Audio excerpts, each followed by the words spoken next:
It's one of the most basic methods, but it's the most scalable. So are those gift cards? Yeah. So this is $750,000 in gift cards.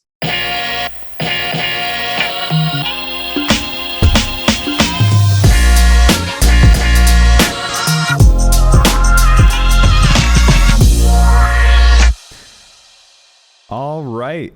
Welcome to episode number 8 of the Wall Street Stonks podcast. How you doing, man? Good. How are you? Doing well. Super excited to have you on.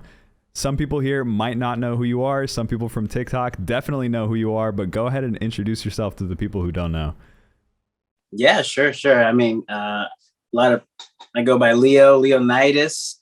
That's what a lot of people know me by. Real name is Ryu, like Street Fighter. Love it. So, yeah, my TikTok handle, funny Leonidas. What I do is I'm in the credit space. So I do credit repair, do credit coaching, mentorships, help people get funding for credit, free travel. That's my main focus.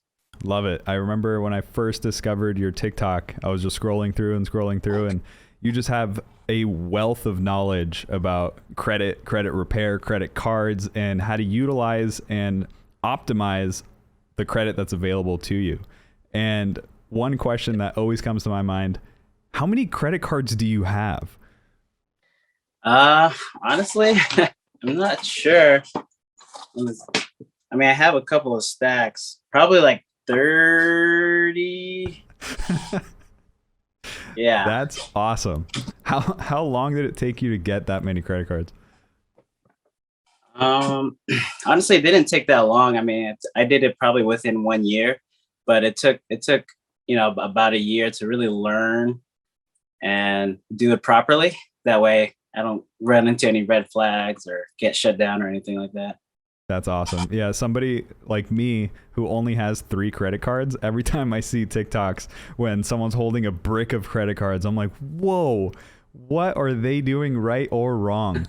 Let's just jump right into it. I know you do a lot of credit repair talk. What is credit repair? What is credit repair? That's a great question. I mean, credit repair is basically removing all your bad history, removing all your bad credit history. So, for example, myself, personal experience, back in college, being young and uneducated about credit, I racked up about $80,000 in credit cards, collections, student loans, and whatnot. And honestly, I was thinking about filing for bankruptcy because $80,000 in college is a lot. So, but then I just kind of fell into credit repair, and I was able to remove $80,000 of my debt and give myself a second chance. So, I mean, that's kind of what credit repair is to me. Just kind of eliminating the bad history, your bad debt, and just giving yourself a second chance to utilize credit in the proper way. Nice. I feel that. I went to college. I went to a private university for 2 years. I went to community college before that for 2 years. And you rack up a lot of debt if you don't know what you're doing. I remember at a younger age getting exposed to credit cards. It felt like free money. And it kind of takes that experience for you to realize that, hey, this is not free money. This is real money that you will have to pay back. And that was a tough lesson for me to learn. And it seems like you went through a very similar process as well. So in terms of credit repair, what kind of people do you think should pursue credit repair? Like at what phase of your debt cycle or debt life would you say, okay, you know what? I need to get into credit repair. Well, I mean, honestly, it's at any level. It just depends on, each person's goal as far as what they want to use with their credit. So, a lot of people come to me because they want to get a new house. Well, I mean, even if your credit's good, you might have just old accounts, back from college that's closed down, but there's just a lot of derogatory delinquencies, late payments reporting on that, even though it's closed. If it has late payments reporting on those accounts, it's going to hurt your score. But also, when the mortgage lender looks at your credit profile, they're going to see those things. They're going to look into those things as far as late payments go. if they see a history of late payments, then, they don't know you. So the only way they can assess their risk of giving you money is by looking at your credit profile, how you're utilizing or how you have utilized credit. So if you have history, closed history, old history, that's just bad, they're going to see all that bad stuff, and it's going to be, it's going to look dangerous to them. It's going to look risky to invest their money into you. So so I get a lot of people coming, just who wants to get a house or to get a car, but they have all this old history, that's just lingering, this old baggage that's lingering. So that's where I come into play, and just remove all that bad stuff, remove all the old history. So they're on a clean slate. When other lenders, credit card companies look at them, they look golden. Yeah. Besides obviously calling you, how can somebody find the right credit repair person? I see a lot of advertisements. I see a lot of mail that come in. I see a lot of spam. I don't know who to trust. I don't know where to go. I don't know where to start. Where do I even research? How do you get started? Let's say you have all this debt, you have all this bad credit. What do you do?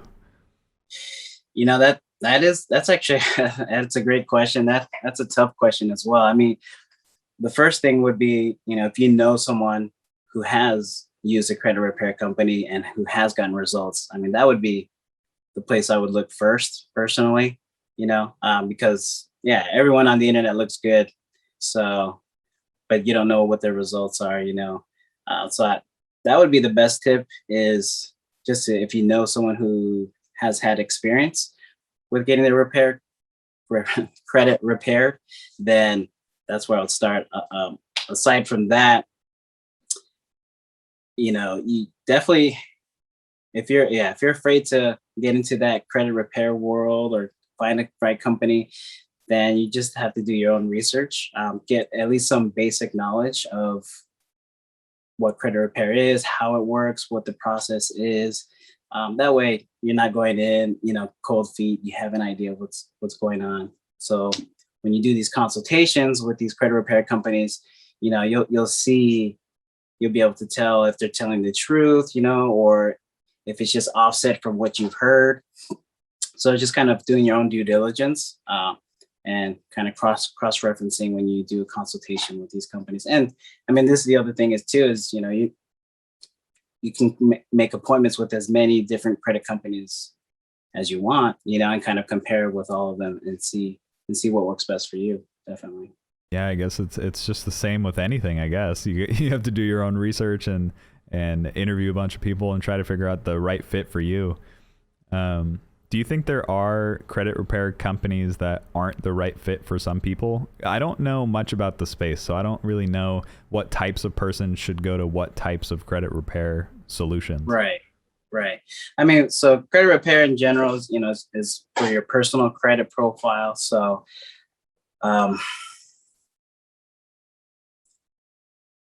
I forgot what I was going to say, but basically, the things that I've encountered are just certain patterns that I recognize that's pretty congruent. So, I'm not going to call out any names, but there are like a lot of really big credit repair companies, nationwide credit repair companies where they, their business models, basically they put you on a monthly plan. That's kind of what they want to do. But then they keep you on that monthly plan as long as possible, by only disputing, one account at a time. And so they really elongate the process when it really could be done, in a matter of few months versus 6 months, 12 months. I even have clients, coming from these big companies, who've been with them for 2 years on a monthly plan. Wow. And, haven't seen results. Wow. How long does credit repair usually take? So, I mean, on average, I can't speak for everyone, but, right. For myself, my goal is to repair someone's credit in 30 to 90 days. So it's about like 1 to 3 rounds of disputes. Each round is basically 30 days, 30 to 45 days. The credit bureaus are given 30 to 45 days to respond to your dispute. That's why each round takes 30 to 45 days. So for me, it takes about 1 to 3 rounds to really repair your credit, challenge the bureaus, the creditors, collection agencies. Yeah, that makes sense. Yeah, so that's basically our goal. but it can take longer for sure if there are like more difficult accounts, bankruptcies. Bankruptcies are one of the most difficult ones to remove, so it can take longer. Yeah. One of my favorite answers in anything that revolves around money is it depends. That it applies to pretty much everything. Is people always ask, oh, what's the best this or what's the best that? Well, it depends. It depends on your current situation. It depends on a lot of different factors. And it does. Yeah. Is the first step with you essentially a consultation? Yeah. So people reach out and they say, hey, this is my situation. Do you have like questions that you ask, or like, what do you look for? What should they be prepared? Yeah. Disclose? I offer free consultation. So, that's what I offer. And I just get a general idea of what they're trying to apply for. A lot of times they're trying to apply for a house, trying to apply for a car, but they get denied because they have bad credit, right? So that's what I always ask for first, if they have some kind of something they're trying to apply for. And then next is just to get a general understanding of their credit profile, what they think is hurting them, if they have things in collections, medical bills, things of that matter. So I just try to get a general understanding of what they have, and then I can evaluate them right off the bat and give them some guidance, or let them know what their options are. Yeah, that makes sense. So you just collect all of the information and go from there. Yeah. And sometimes, there are people who have no idea what's going on with their credit, right? And they don't know where to go or how to start it, what to look at. So, in those instances, I do free credit analysis as well. So basically what that is we can pull up a full credit report and then run it through my system for an analysis, and we will find out exactly line by line which accounts are affecting their score, holding their score down, what we need to dispute, to get rid of, to clean up. That way they're back on a clean slate. Nice. I don't know, you don't have to share specifics, but what are some of the craziest credit stories that you've seen? The craziest credit stories. So a good friend of mine, his is probably one of the craziest. He has about $1 million in funding, personal and business funding. And he's trying to use his credit for business, but some things didn't go through very well. So basically when we dug into his profile, with each bureau, he has over 100 cases, 100 files of disputes, a couple hundred inquiries. So that one's really tense. Obviously, it's not going to, be a quick fix. There's a lot of legalities that had to go into it. There are a couple of lenders that were suing him, and then other ones that were pursuing him. That one's pretty intense. But it's pretty cool. It was pretty cool actually as well. Yeah, no, I love always hearing the extremes, because a lot of times people are intimidated by all of this, and they look at their credit once in a while, or they get a credit report sent to them either through their bank, or they go to like Credit Karma or something and they see their credit. Some people might feel discouraged. They might feel intimidated. They look at their credit and it might say like low 600s or mid 500s, and they're like, man, I really want to bring this up. They don't know where to start. They don't know what to do. They might have some derogatory marks on their account, or there's something weighing it down, but they don't know where to go. But then they might feel embarrassed to reach out to somebody to get help. They're trying to help themselves. They're trying to learn how to increase their credit score. And that's why I ask the extreme question. It's who at the very top end is dealing with like the worst of it? Because if that person can get through it, no matter how long it takes, it might take time, it might be expensive, but if they can do it, you can definitely do it. So right. What are some of the easiest cases that you've seen? The easiest cases are, someone has a perfect credit profile. They have like a 750 credit score. Everything's great, but the only thing is they have a ton of inquiries just because they've been applying for a lot of things, and they still get denied.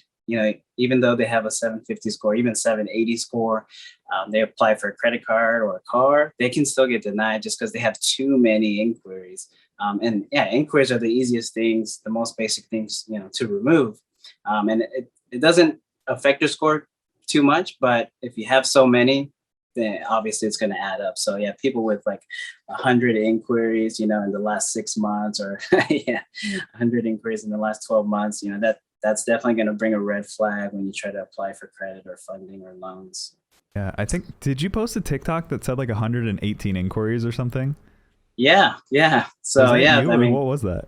No, it wasn't me. It's just a client of mine. Yeah, he has 118 inquiries, and so he was getting denied basically for anything. So, and his score is great. He has a great credit score, but just those inquiries are holding him back. So something as simple as that. Yeah, I mean, the other way is true too. I know a lot of young people who have a 750 credit score, but they call it a thin profile. So they only have one credit card and reporting on their history with a 750 score. So when they try to apply for loans, they still get denied because their profile is too thin. You need to have, more than one account reporting on your credit. You got to build it up. You got to, they call it, have a thick profile, because the lenders want to see that you can handle more than one account, right? They want to see that you can handle multiple credit cards or different types of accounts as well. Credit cards, car loans, mortgages, personal loans, student loans, So yeah, that happens all the time as well. People with a beautiful credit score, but they only have one credit card reporting and they still get denied for everything. And they're just like mind blown. But yeah, that's the reason why. It's too thin. They need to add more to their history. Yeah, that makes sense. Sometimes the best solution is just time. And just spending that time to build up your profile and to accumulate these cards over time. Wait, how did you get so many credit cards in 1 year without hitting so many inquiries? Well, so that's why it took me so long before I started applying for these, because there's lots of strategies out there. Mm-hmm. One strategy is there's application sequences. So you can apply for, 10, 20, 30 cards at one time, like in the same sitting. And what that does is it eliminates the number of inquiries that you accumulate. So, and it increases your approval odds, because basically if you have too many recently opened inquiries, you'll automatically get denied. But if you apply for 20 cards in one day at the same time, like those inquiries aren't going to pop up fast enough for them to read it.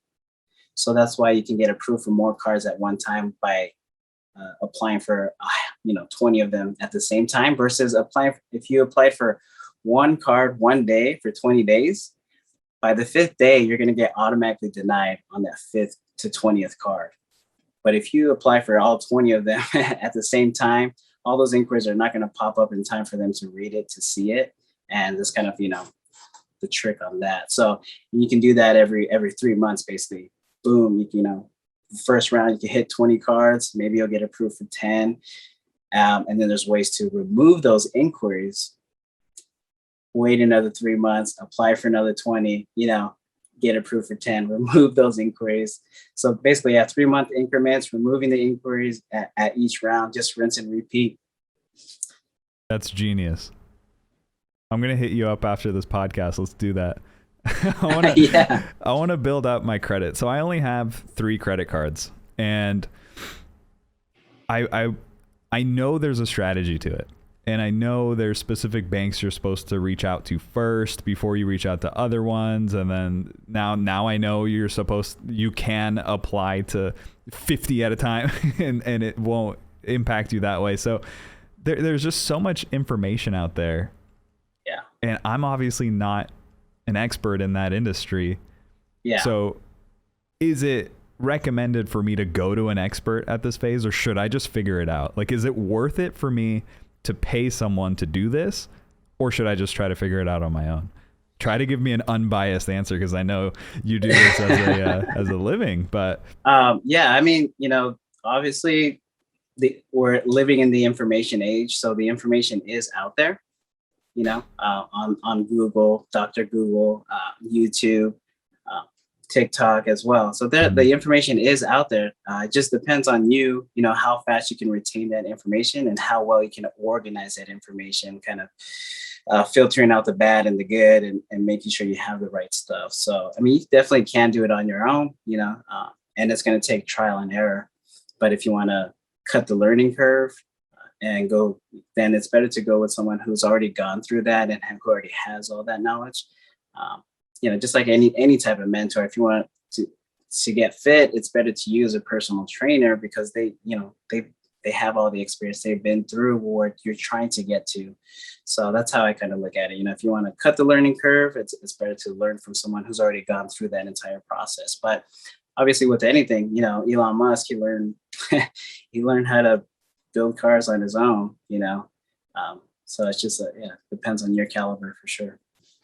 Yeah, I'll probably hit you up. I don't have time to try to figure it out all on my own. Yeah, exactly. So yeah, there's a whole spectrum of that, like if you don't have time and you don't care, like you can literally just hand it to someone. They can do all the work for you, get all the results for you. Or if you don't, or you can do everything yourself, Definitely. Yeah.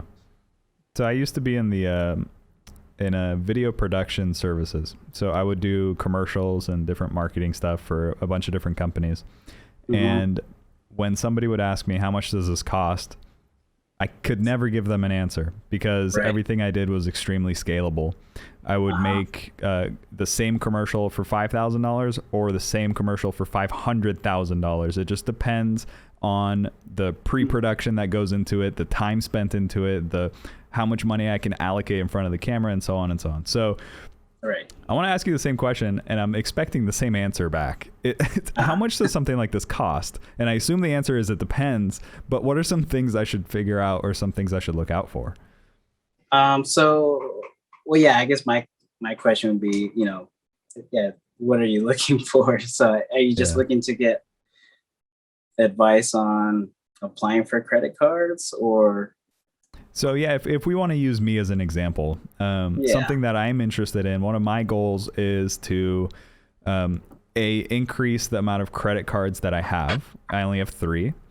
And another goal down the road would be to make sure that my credit is optimized for a home mortgage loan application.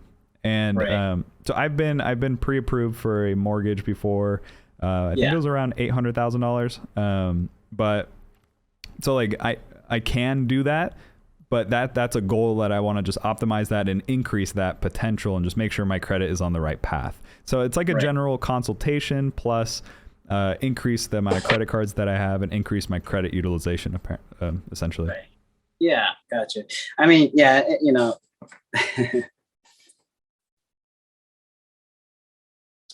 just going back to it, for my free consultations, I do give people some guidance. Some people don't need any assistance with credit repair.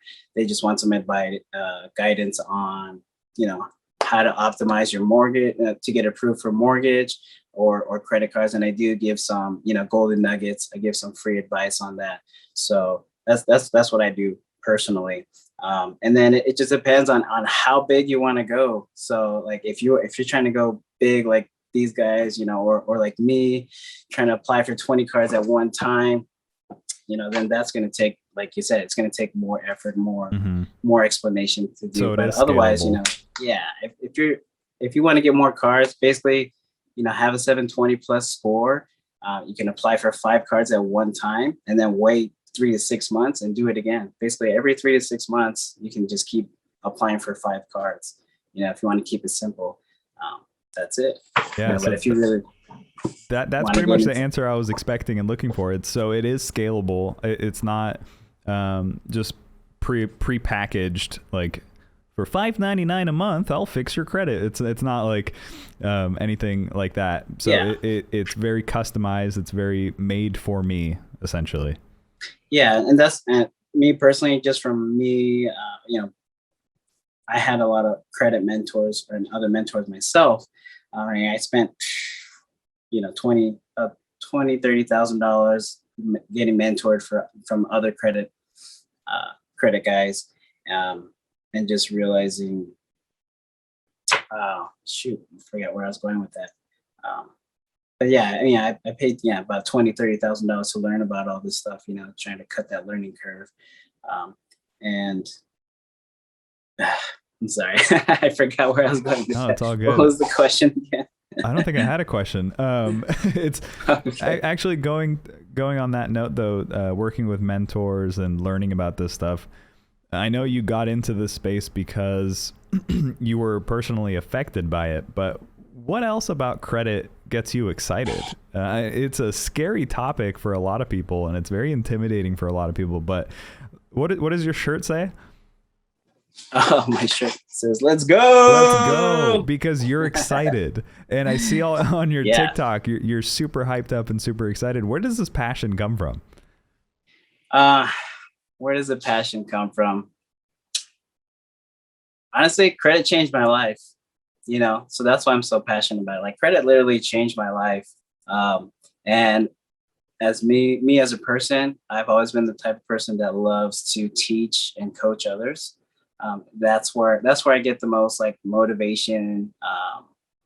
That's where I get the most reward, is by sharing my knowledge and giving them the same results that I got for myself. So that's why I'm so passionate. That's why I get so excited, because I really do love to teach, and I love to help others and, help change their lives the way credit changed mine. So yeah, I mean, I did martial arts for 14 years. I went to the Junior Olympics, Junior World Championships, and I trained a lot of others as well. I trained them from white belt all the way to black belt, and helped them get their national trophies and whatnot. And so that's what my biggest reward is, to see the results based off of my skill set that I can give to someone else. So Awesome. yeah. What kind of martial arts did you do? I did karate. It's just basic, like Japanese karate. I'm Japanese, so I did karate. Oh, that's cool. What category of karate was it? Or is Category? it just like, it's like the what's it called, like Shito Ryo or Oh, right, yeah, Genbukai, Ryobukai. It was called Ryobukai karate. Yeah. That's cool. Yeah, I did Taekwondo for a very long time. I got my black belt in that, and then I did Nice. Brazilian Jiu-Jitsu with the Gracie Barra Jiu-Jitsu, and then I switched over to 10th Planet. And my dad is actually a karate instructor as well. So that's cool. Wow. It runs in the Nice. family. That's awesome. But yeah, so that's where the passion comes from. Where does that car behind you come from? Yeah. So yeah, this comes from credit. This comes from credit. I don't pay anything on this car, to be honest. When it comes to credit, there's just so many opportunities that will be available to you if you utilize credit properly. So I mean, I'm getting paid to have this car, basically. Yeah. I need to know all about that. So that's a section. What is it? 179. Is that what it is? Yeah, 179. Yeah, section 179. Explain that to me. So, explain it. Section 179. Yeah. Okay. So yeah, I mean, section 179 is just if you have a business, an LLC, you can put your vehicle, under your LLC. And section 179 is if your car can be a tax write-off. If you're using it for business, then it can be a tax write-off. There's also it's called the bonus depreciation. So if a car is over 6,000 pounds, then you not only get the 179 credit, but you also get the bonus depreciation. And then basically I got approved for this car, and I rent it out. I do private rentals for it. So the private rentals pays for itself. I rent it anywhere from like $1,000 to $2,000 a day. And so, yeah, renting it out for a few days already covers everything. It covers the expenses for the loan, the insurance, and any maintenance. That's sick. Yeah. So, and then plus, I'm getting the tax write-offs, right? Because doing it under the business. So literally I'm getting paid, a lot of money just to have this. Yep. That's awesome. And it's kind of like marketing on your TikTok as well. Yeah, I mean, exactly. It's marketing. So I'm getting, I get all the marketing that I do, I'm using the vehicle. So I'm getting, write-offs on marketing, and it also helps brand myself as well. So there's a lot of, so many benefits to it. And that's why I have it. And that's why I made this choice. And this is how credit is changing my life. Yeah, I bet. Changing your life in fun ways, not only just like comfortable ways where a lot of people are stressing about their credit, and right. when they have good credit, they're not stressing as much anymore. But that's not where it ends. When you have perfect credit, you're not automatically happy and living the life. You have to know how to utilize that credit. And that's something I thought was interesting on your TikTok, for example, where you were on a private jet not too long ago. Right. So like, how did that work? I mean, that works. Yeah, it works with credit. Just, there's different types of, basically there's a lot of different types of programs for private jets, but I mean, utilizing my credit, I got a lot of, basically the way I did it is, I got a lot of cash back. I got enough cash back where I could sign up for a membership. So there's certain memberships that you can sign up for, and you get unlimited access to private jets for the year. So what? Yeah, so basically it's like they call them empty legs. I'm not sure if you've heard of empty legs, but basically if there's an empty seat on a plane, they call them empty legs. So on private jets, they want to fill them up. So if there's an empty leg on a private jet, you can book that empty leg, and you can do that unlimited amount of times throughout the year. And one seat on a private jet can be anywhere from like $5,000 to $15,000. So paying a membership, I mean, it's just a no-brainer, especially if you're able to utilize credit. Like I generate enough cash back where I can pay for the membership with credit. And and so if you find a flight that you want and the entire jet hasn't been booked, you can book all the empty legs on that jet, and you have the entire jet to yourself. And like as mentioned, each seat is anywhere from $5,000 to $15,000, and it'll be like 8 seats on a private jet that you can book for yourself. Jeez, can you sell those seats? Yeah. Yep. So I mean, so my philosophy is, increasing your disparity between expenses and income without losing luxury by utilizing credit. So that's exactly how you do it. You can monetize that, pay for that membership, book all those empty legs, and then just charge people to come on with you, and literally just paying yourself back and then some. So there's cool. actually people who use that model, honestly, is they'll buy their own jet. They'll buy their own jet and rent it out to celebrities, because celebrities they'll pay anything for it. So you can literally create a membership for these private jets yourself and create an income stream with private jets. So you can accumulate a handful of private jets, which is one of my next steps. Yeah. That's awesome. I think I'm just going to quit all my jobs and just focus on doing that. You can. Yeah. That sounds fun. How did you accumulate cash back? So I have these 3 credit cards, right? And I get cash back every time I pay them, every time I swipe them. And it just you just keep it there and it just keeps growing. Is that the plan? Right. Yeah, I mean, there's basic way to do it, and then there's a scalable way to do it. So for me, I scale it up, try to get as many points as possible every month. So there's certain cards that give you more points than others. So like right now, basically the best credit cards to have, they give you like 2% cash back, unlimited on unlimited purchases, any purchases. So those are the best ones, because there are other credit cards that give you like 5% cash back or 6% cash back, but it's only up to a certain limit. So it's like after you spend $6,000 at the grocery store, your 5% cash back drops down to 1%. So like the best ones to have are the 2% cashbacks that are unlimited spend and any type of purchase. And literally you can just capitalize on that. So basically, so what I do, one of my methods, so they call it the gift card method. It's one of the most basic methods, but it's the most scalable. So are those like gift cards? So this is $750,000 in gift cards I used to purchase with my credit card. Like, literally, like this whole box is full. This is $750,000. So 2% of $750,000. What is that? A lot. Yeah, it's like 15. how much is it? I can't remember. Of just free money, pretty much. 10,000. Yeah, it's about $15,000 in cash back. Of free money. All you did was move money from one place to another. Yep, exactly. I don't use any of my own money. I use the credit card's money, and I pay the credit card back with their own money. And so literally it's completely free money. Do you pay the credit card with the gift card? In a sense, yes. Yep. How?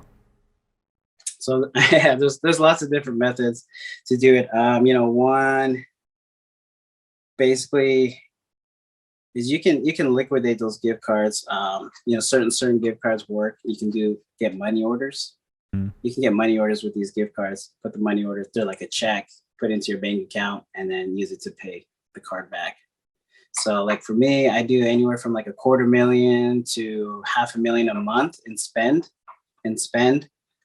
which is equivalent to, about $5,000, $5 to $10K a month in cash back. So Pretty much you can make six figures a year just by utilizing your credit in that manner. Wow. But also so another cool thing is, you do a lot of investments. So like this Fidelity card, this is a 2% cash back card. But the thing is, it's cash back into investment accounts. Oh. So yeah. So basically it's free investment. If you do a lot of, spending on it, or you're getting a lot of spend, you're doing purchasing a bunch of gift cards, you're accumulating all this cash back, free money, and then it goes into your investment accounts. Wow. Yeah. I get speechless, but not often. That's really interesting. I have a million questions, but I don't even know where to begin. So you use your credit cards, you buy gift cards, you liquidate gift cards, you pay back the credit cards. Yep, just 3 steps. Yeah, that's credit hilarious. card, gift card, back to the credit card. So there's lots of ways to do it. There's a really cool thing too. They're called group buys. Have you ever heard of the group buys? No. So it's pretty cool. It's like there's these companies basically, when there's like hot items on sale at like Best Buy or whatnot, they limit you to buying 2 per person, right? Mm-hmm. So for these guys, I believe they just resell these products, online. So what they did was they figured out a business model where they will have you can create an account with them, become a member with them, and they'll send you email notifications when they find all these different sales. And so you'll buy these products on their behalf. Basically, you'll buy these products with your credit card. You accumulate the points, ship it directly to their warehouse, and then they will give you a check back for the same amount or more. So they'll give you a commission on it too, depending on the item. So 1, you're getting cash back. 2, you're using the credit card, not any of your own money. And then 3, you're getting that money back from that company plus commissions. You probably have so many cool tips and tricks. Oh yeah. Yeah. I mean, because this last run for Amazon Prime Day, if basically I call it hack stacking. So you can stack all these different type of techniques together. And so I spent about 10 grand, and by stacking all these things with the group buys, specifically for these group buys, I was able to get 11% back. So at a $10,000 spend on my credit card, I got $1,100 back without using any of my own money. That's so funny. That's so cool. Nobody knows about this. And everybody is just scared of credit cards. Growing up, everybody says, be careful of credit cards. They're very dangerous. Don't open one. Or just like, you get into the game with a negative connotation. Right. When in reality, it's so powerful. Yeah. If you know how to use it. Yeah. Why don't they teach this stuff in school? I mean, I think you already know the answer. But I mean, my opinion is, the school is not built to make people money. The school is built to, train you to make money for other people. Yeah, that's what it is. That's exactly what it is. Yeah. But man, like imagine if in high school they teach you how to use a credit card properly so you don't become 18, open up a credit card and get destroyed.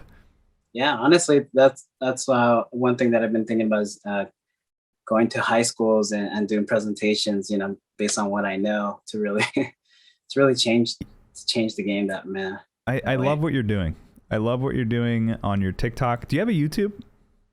I do not. Make one.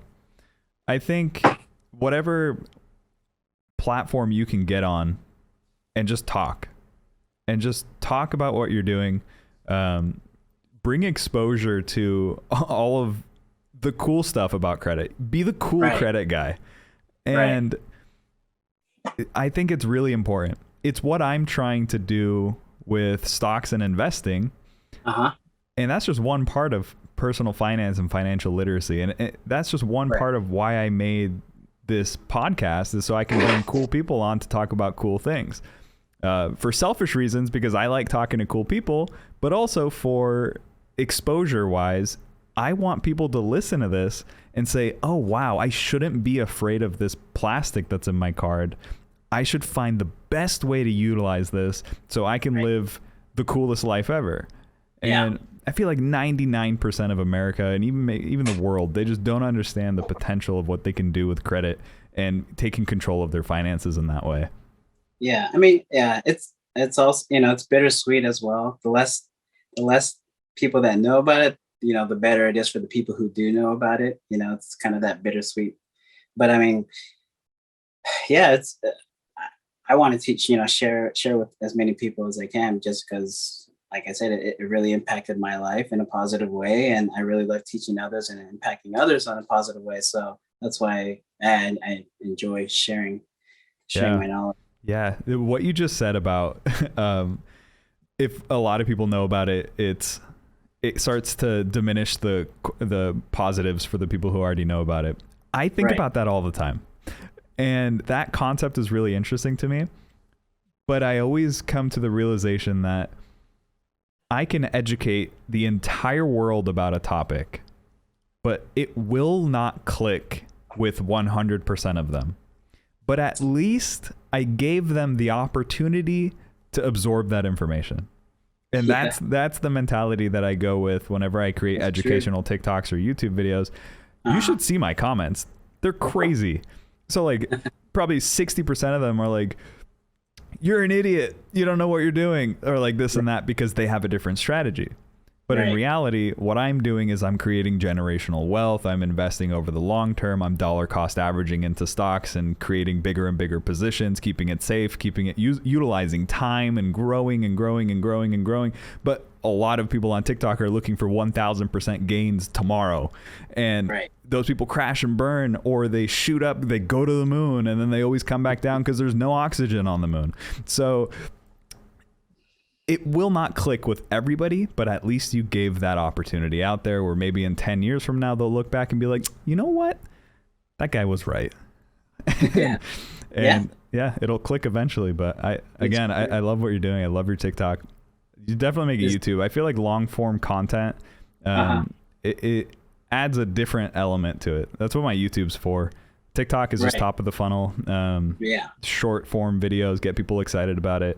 And then you can't get that much information across that fast. Oh no, definitely not.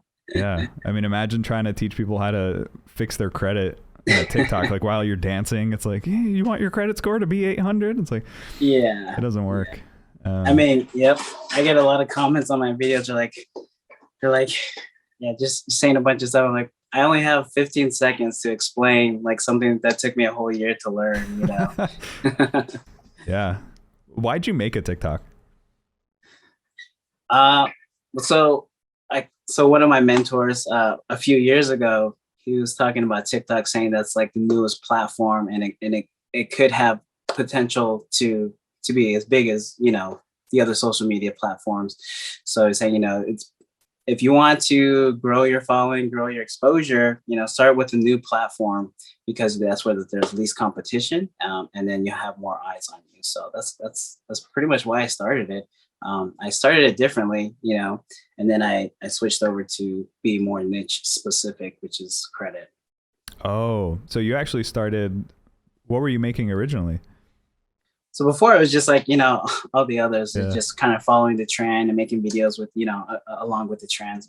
I mean, I started back before it was TikTok, when it was musical.ly, musically, and then they got merged together with TikTok. So that's kind of when I started, got my foot into it. It's got like 50,000 followers in 30 days or whatnot. But then, I stopped. And then I was like, oh, I need to get back on it and be more niche specific. And so that's what I'm doing now. Yeah. Yeah. Awesome move. Do you generate business from TikTok? Is it a good marketing tool for you? Yeah. Yeah. For me, it's been great. It's been amazing. And it's, like I said, as far as business goes, it's like one of the newest trending platforms. So it's like easiest way to accumulate business or accumulate followers, and then just create that waterfall effect, guide them to your other platforms. Yeah. Yeah. Awesome. Good to hear it. What kind of tips and advice do you have for, let's say, somebody who just turned 18 years old? Yeah. So someone who just turned 18 years old, there's a lot of cool things. First one obviously is a secured card. Since you don't have credit, you have to put in your own skin in the game, basically, at least $200 to get a secured card.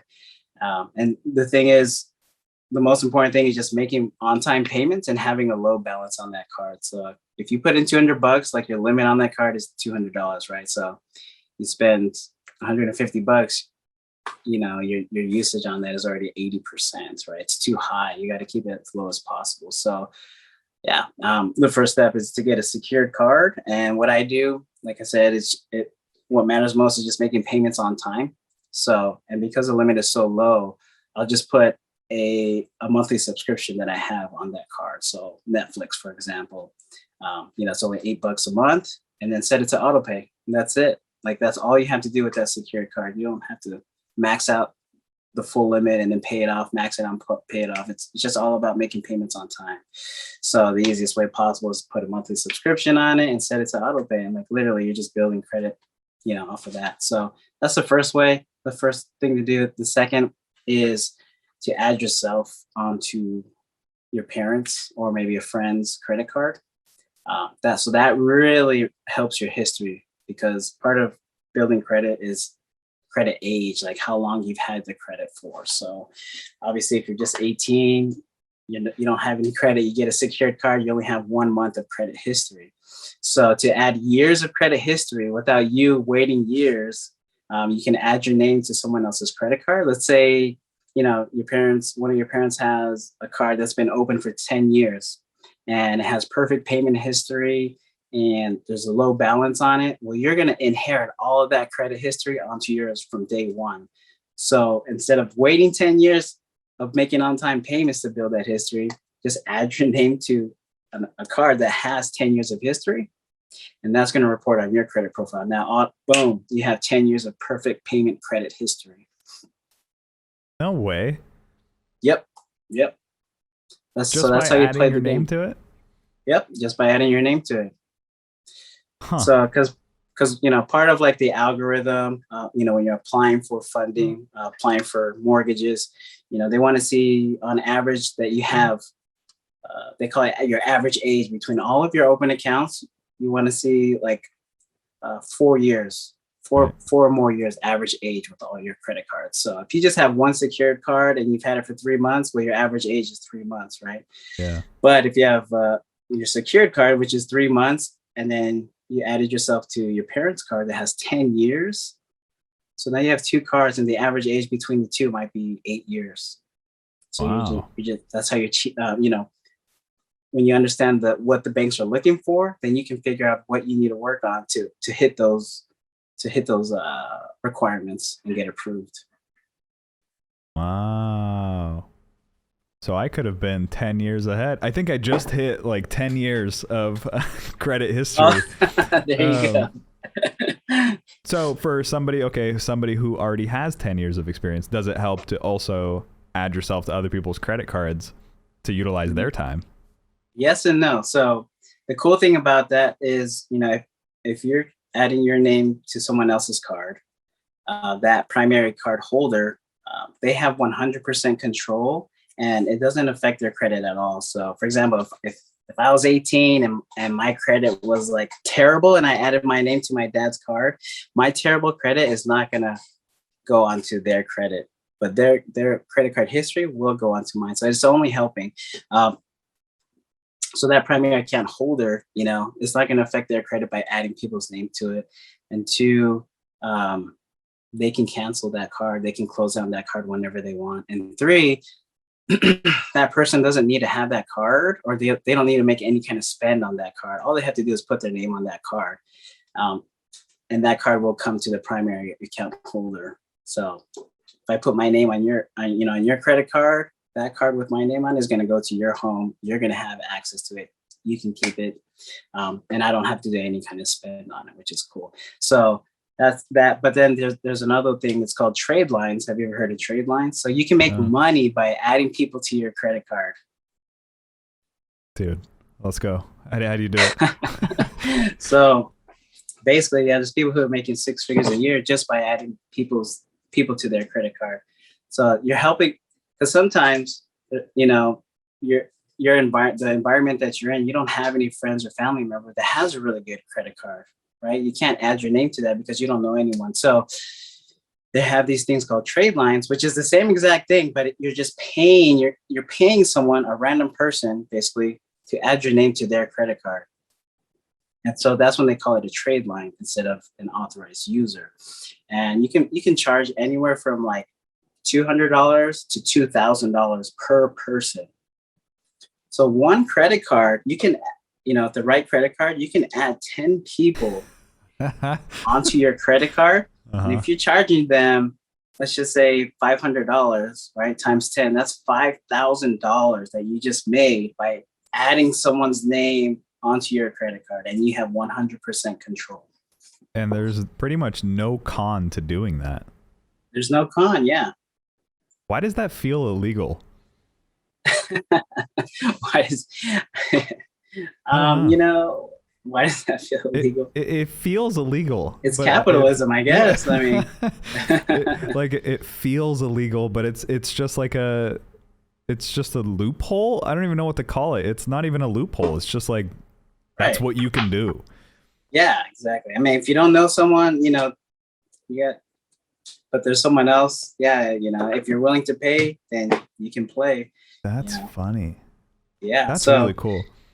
I just shared 3 different ways to make 6 figures a year by utilizing credit. You are a wealth of knowledge on credit. How long have you been in this industry for? Not that long, honestly, about 3 years. Before that, I was doing Amazon. I was reselling books on Amazon.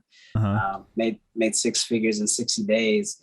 And I realized that in order to scale even higher, I needed to leverage other people's money, leverage credit. And so that's when I started learning about credit, eliminating my debt, and then, wanted to scale my Amazon business beyond that.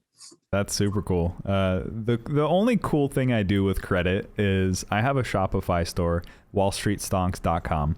And I sell this merchandise, like the sweater that I'm wearing right now. I have hats, I have sweatpants, and a bunch of other merch. And when people buy the merchandise, it uses my credit card to purchase it from the vendor. Yep. I get the cash from the person who bought it. And then I have an automatic payment system that just pays off that credit card with the cash that I just got. So I get cash back for just that little cycle right there. That's the only cool thing I do with credit. I used to do that with drop shipping as well, with AliExpress and stuff. Yeah, a lot. Credit is great for business. There's a whole different section when it comes to business. But if you're doing drop shipping, doing Shopify, a lot of that requires doing ads, Facebook ads, online ads. So with the Amex Business Gold credit card, you get 4% back on ad spend. So you're literally getting 4% back just by doing advertising spend. So you can think of it as saving 4%, on your ad spend or just use that extra cash back for buying more merchandise, or for free travel, whatever you like. Getting on a yeah, jet. So there's people who spend $100,000 a month on Facebook ads. So if you use that card, you're getting 400,000 points a month, which is $4,000 to $8,000 depending on how you use it a month. Just extra money. That's awesome. That's all I can say about that. That's awesome. Credit is awesome. And I want everyone to know that, and I want everyone to hear that. I think this podcast will serve that value. There's a lot of golden nuggets in here for the people that are watching and listening, and I hope they can take at least something from it. Get rid of that negative stigma around credit. I think you're doing a great job as well. Definitely. I guess, to be honest, I'm glad that I was $80,000 in debt, because if it wasn't for that, I wouldn't have credit as hold credit as such a high priority to manage properly. Yeah. Just because I didn't manage it properly, but now that I got a second chance, by fixing my credit, now I only use it for. I only spend it on assets and not liabilities. I only spend it where it'll make me money instead of taking money out of my pocket. Yes. Let's go. That's it. Let's go. That's it. Let's go, dude. Exactly. Before we wrap this up, since you have so much power and authority in this space, I'm wondering if you could tell all of the viewers here right now to like the video. Because I've tried it. I tell them to like the video, but I feel like it's more impactful when you say it. So if you could just tell them right now, I'd appreciate that. Yeah, definitely like this video. Like this video. I'm just here to share my knowledge, and if you like it, if you got something out of it, or if you got something out of him, do it. Just like it. Just share the love. It helps us, and come on, Exactly. Just come on, just like it. Yeah. Come on, that's all you have to say. It's just one click. Okay. And with that, we'll wrap it up here and catch you guys on the next episode. Boop. All right. Let's go. That was easy.